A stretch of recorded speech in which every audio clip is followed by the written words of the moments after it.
Hello guys, आज का explanation है science thriller film spider head. ये मूवी एक साइंटिस्ट की है जो ह्यूमन इमोशन में बदलाव लाना चाहता है। इसमें क्रिस हेम्सवर्थ ने उस साइंटिस्ट का रोल प्ले किया है। दोस्तों, अगर आपको ये वीडियो पसंद आए तो इसे लाइक, शेयर और सब्सक्राइब जरूर करिएगा और कमेंट करके बताइएगा आपको ये वीडियो कैसा लगा। तो चलिए शुरू करते हैं। मूवी की स्टार्टिंग होती है रे नाम के बंदे से। वो और उस जैसे कई सारे कैदी स्पाइडर हेड नाम के एक्सपेरिमेंट प्रोग्राम में अपने ऊपर दवाइयों का प्रयोग करवा रहे हैं। इससे उनकी सजा कम हो सकती है और उन्हें जेल में भी नहीं रहना पड़ेगा। स्पाइडर हेड शहर से कहीं दूर एक आइलैंड पर है। वहां पर कैदी बिना किसी रोक टोक के घूम फिर सकते हैं और उनके लिए खाना और एंटरटेनमेंट की सारी सुख सुविधाएं हैं। वहां पर सभी कैदियों को काम दिया गया है, जैसे खाना बनाना, साफ सफाई और भी अलग अलग तरह के काम। उन कैदियों पर एक्सपेरिमेंट करने वाले का नाम है स्टीव एमनेस्टी और उसका असिस्टेंट है मार्क। वो दोनों वहां ह्यूमन इमोशन पर एक्सपेरिमेंट कर रहे हैं, जैसे खुशी, दर्द, प्यार और डर। कैदियों के कमर के पीछे एक इलेक्ट्रिक बॉक्स है जो उनकी बॉडी से जुड़ा है, जिसे मोबी पैक कहते हैं, और मोबाइल से दवाइयों की डोज को कंट्रोल किया जाता है और हार्ट बीट भी मॉनिटर होती है। मूवी की स्टार्टिंग में हम रे को देखते हैं। स्टीव रे को बताता है, तुमने अपनी मर्जी से इस टेस्ट प्रोग्राम के लिए हाँ की है, और रे बोलता है हाँ। स्टीव का व्यवहार वहां के कैदियों के साथ बहुत अच्छा है, इसलिए सब उसकी बात मानते हैं। फिर स्टीव रे में G46 नाम की दवाई डालता है और उसे कुछ जोक सुनाता है। स्टीव जोर जोर से हंसने लगता है। फिर मार्क रे को बताता है, रवांडा में 8 लाख लोगों को मार दिया गया और इसलिए तुम्हें 4 उम्र कैद की सजा मिली है। पर रे फिर भी अपनी हंसी नहीं रोक पाता और वो जोर जोर से हंसने लगता है।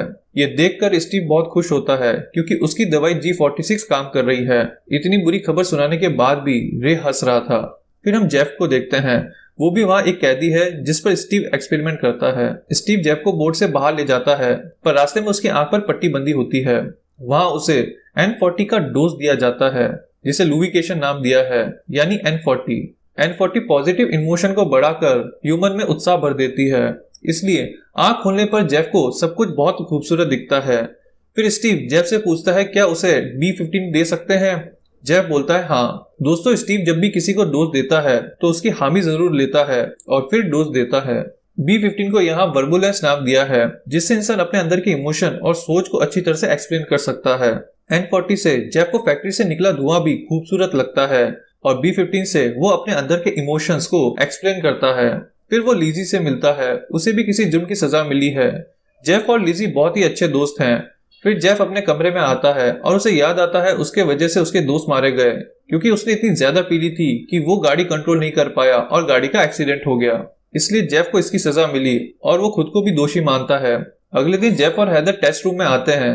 हैदर भी सभी कैदियों में से एक है। स्टीव ऑब्जर्वेशन रूम से पूछता है, क्या स्पाइडर हेड में आने से पहले या उसके बाद उनकी कोई बातचीत या मुलाकात हुई? हैदर और जेफ कहते हैं नहीं। फिर स्टीव उन्हें कहता है, एक दूसरे को रेटिंग दो ताकि पता चले वो एक दूसरे के प्रति कितने आकर्षित हैं। जेफ अच्छी रेटिंग देता है, पर हैदर ठीक ठाक रेटिंग देती है, यानी हैदर को जेफ ज्यादा आकर्षित नहीं लगा। फिर उन दोनों को N40 दिया जाता है और स्टीव फिर से उनसे एक दूसरे के बारे में पूछता है और इस बार वो दोनों एक दूसरे के तरफ पूरी तरह आकर्षित हो रहे हैं, पर फिर भी वो अच्छी तरह एक्सप्लेन नहीं कर पा रहे हैं। इसलिए स्टीव उन्हें B15 देता है और उसे लेने के बाद वो लोग अपनी फीलिंग बताते हैं। फिर उसके बाद क्या करते हैं वो आप मूवी में देख लेना। फिर अगले दिन यही होता है। इस बार हैदर की जगह सारा है, जो जेफ से बहुत बड़ी है। जो भी टेस्ट हो रहे थे उसमें ह्यूमन इमोशन कैसा रहा, सभी के बारे में स्टीव एक डायरी में लिख रहा था। अब रे जेफ को बोलता है, कोई अपने मल को बाथरूम की दीवारों पे लगा रहा है, क्योंकि रे की ड्यूटी लगी थी सफाई में, इसलिए उसे ही वो साफ करना पड़ता है। जेफ बोलता है, मुझे नहीं पता। रे बोलता है, अगर मुझे पता चला तो उसे छोड़ूंगा नहीं। फिर मार्क जेफ की पीठ पर लगी मूवी पैक में खाली डोज को निकालकर उन्हें रिफिल करता है। जेफ मार्क से फेवर मांगता है, उसे किचन की ड्यूटी से निकालकर कहीं और लगा दे। मैक्स पूछता है, क्या लिजी से कोई प्रॉब्लम है? जेफ बोलता है, नहीं, बस थोड़ा चेंज चाहिए। हमें आगे पता चलेगा जेफ ने ऐसा क्यों कहा। फिर हम हैदर और सारा को टेस्ट रूम में देखते हैं। स्टीव उन पर I16 यानी डार्क एंड फ्लॉक्स टेस्ट करने वाला है। I16 से बहुत ज्यादा मानसिक और शारीरिक पीड़ा होती है, जिसे सहन करना मुश्किल है। स्टीव जेफ से जानना चाहता है वो I16 के लिए किसे चुनेगा, क्योंकि जेफ ने दोनों के साथ मिलन किया है, तो वो अपने इमोशन के हिसाब से किसे चुनेगा। इसमें स्टीव N40 के असर को देखना चाहता है, जिसे लेने के बाद हैदर, सारा और जेफ ने मिलन किया था। क्या अभी भी उसके असर से जेफ को चुनाव होगा? पर जेफ किसी को भी I16 देने के लिए राजी नहीं होता। क्योंकि वो इस दर्द को महसूस कर चुका है और वो नहीं चाहता कि वही दर्द किसी और को दिया जाए। यानी जेफ पर अब N40 का कोई असर नहीं है। स्टीव साथ साथ जेफ के इमोशन को भी लिख रहा है अपनी डायरी में। इसलिए स्टीव किसी को भी I-16 नहीं देता, पर उसे N40 के बारे में और जानकारी चाहिए, जैसे N40 कब तक देनी है, कब देनी है और उसका असर कब तक होगा। जितनी N40 की डोज उसने जेफ और हैदर को दी थी, उसकी डबल डोज उसने सारा और जेफ को दी थी, पर दोनों के लिए जेफ के इमोशन एक से थे और यही बात स्टीव को दिलचस्प लगी थी। स्टीव जेफ को बोलता है वो I-16 किसी को नहीं देना चाहता, पर उसे N40 के असर को जानने के लिए I-16 देनी जरूरी है। फिर जेफ अपनी गर्लफ्रेंड एमा को फोन करता है, पर उसकी जगह आंसरिंग मशीन से आवाज आती है बाद में कॉल करने के लिए। जेफ कई बार एमा को कॉल कर चुका है, पर अभी तक उसका कोई रिप्लाई नहीं आया। इसलिए वो एमा को लिजी के बारे में बताता है और कहता है अब से वो फोन नहीं करेगा। दोस्तों, फोन की फैसिलिटी सिर्फ जेफ को दी गई थी क्योंकि स्टीव के लिए जेफ एक सक्सेसफुल टेस्ट रहा है। फिर अगले दिन टेस्ट रूम में जेफ और रोगन मिलते हैं। रोगन एक खूंखार कैदी है। जेफ को लगता है उन पर फिर से N40 टेस्ट किया जाएगा क्योंकि पिछले बार के मिलन ने जेफ की बुरी हालत कर दी थी। स्टीव बोलता है तुम दोनों को N40 के टेस्ट के लिए नहीं बुलाया है। तब जाकर जेफ को चैन आता है। फिर दोनों बहुत देर तक रूम में बैठते हैं और फिर स्टीव उन्हें जाने के लिए कहता है। जेफ को कुछ गड़बड़ लगती है, इसलिए वो ऑब्जर्वेशन रूम में जाता है और वहाँ हैदर होती है। स्टीव हैदर से भी वही सवाल पूछ रहा था जो उसने जेफ से पूछे थे। हैदर और सारा में से किसको वो I-16 देना चाहता है, क्योंकि हैदर ने जेफ और रोगन के साथ मिलन किया था। जेफ स्टीव से नाराज होता है क्योंकि यहाँ हर कोई एक दूसरे के साथ मिलन कर रहा है जिसे चाहे I-16 दी जा रही है। स्टीव कहता है ये रूल मैंने नहीं बनाए, जो लोग स्पाइडर हेड पे पैसा लगा रहे हैं ये उनके रूल्स हैं। और वो जेफ को चार्ट दिखाता है किसे किसके साथ मिलन कराना है। जेफ को लगा था वो दुनिया में बदलाव लाने वाले एक्सपेरिमेंट का हिस्सा है। स्टीव बोलता है तुम कोई यहाँ मेहमान नहीं हो, ये तुम्हारी सजा है और जो भी तुम्हारे साथ हो रहा है वो सजा का हिस्सा है। यहाँ पर तुम पर किसी भी तरह की रोक टोक नहीं है। तुम जब चाहे मुझसे मिल सकते हो, स्पाइडर हेड में कहीं भी जा सकते हो। दुनिया में ऐसी कोई जेल नहीं है जो तुम्हें इतनी आजादी देगी। फिर जेफ को अपनी गलती का एहसास होता है और वो स्टीव से माफी मांगता है।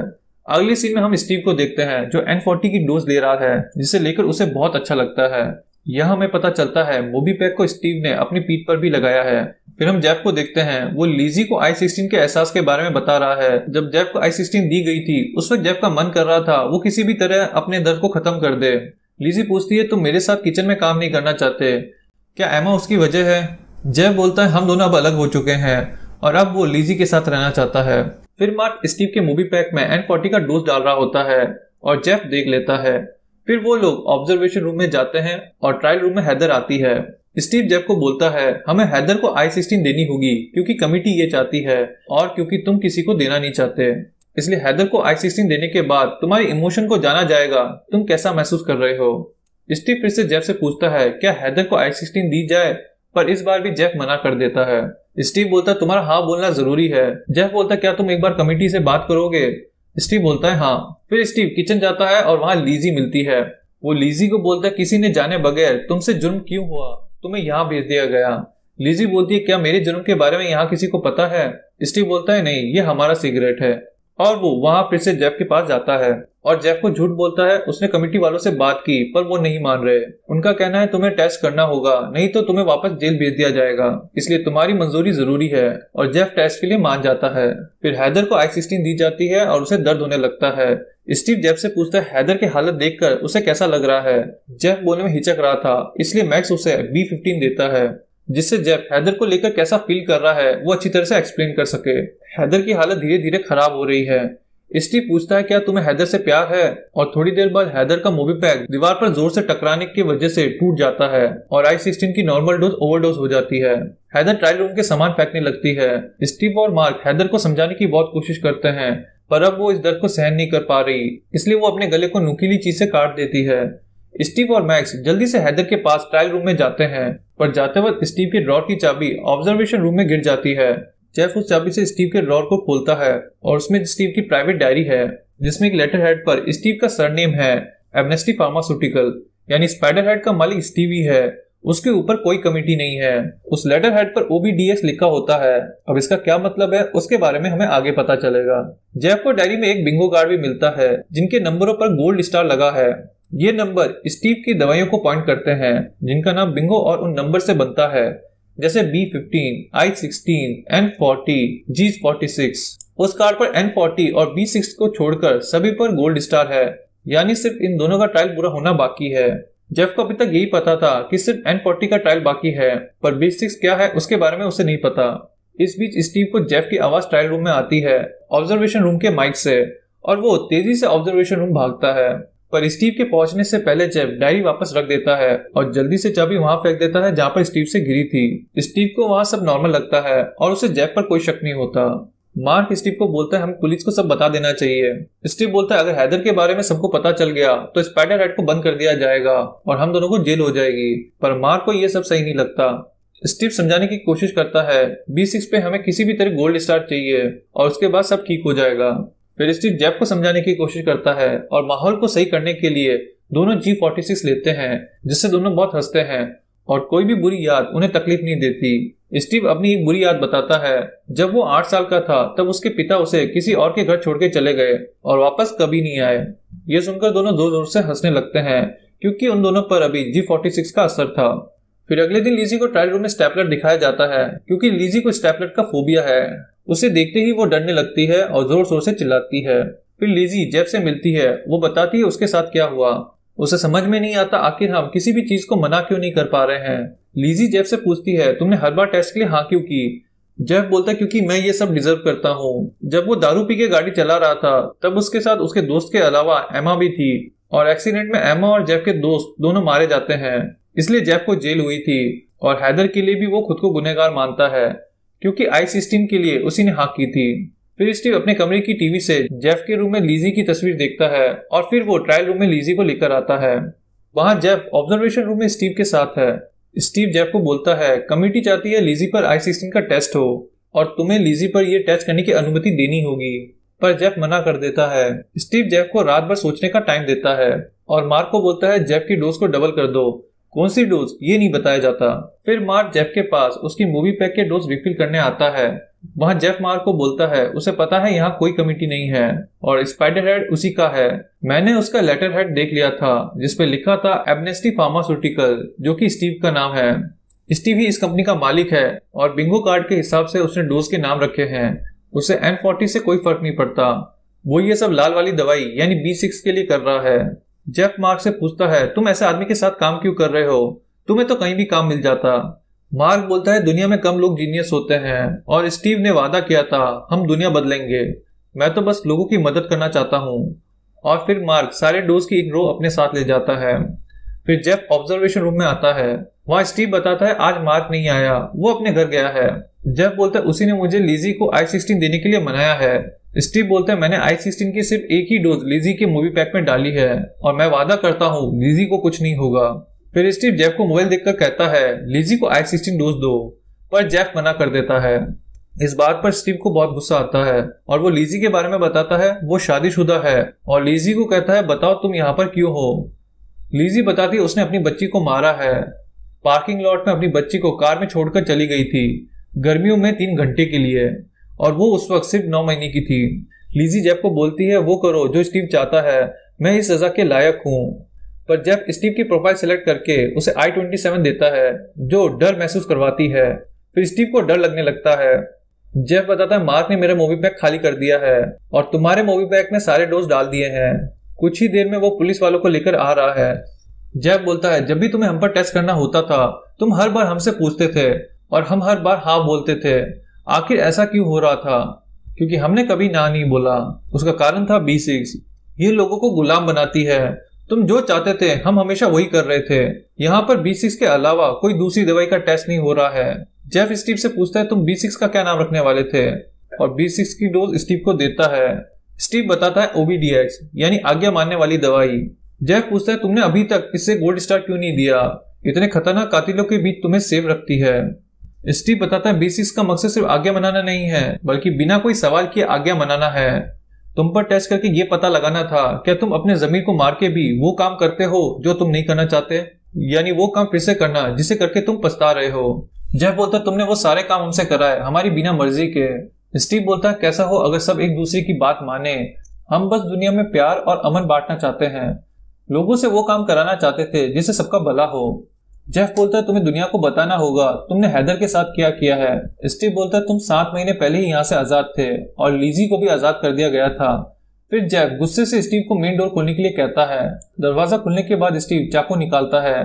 जेफ स्टीव को चाकू देने के लिए कहता है पर स्टीव उसकी आज्ञा नहीं मानता, जबकि जेफ ने B16 की पूरी डोज स्टीव को दे दी थी। स्टीव बोलता है B16 तब काम नहीं करती जब किसी अपने को मारने को कहा जाता है और वो जेफ पर हमला करने लगता है।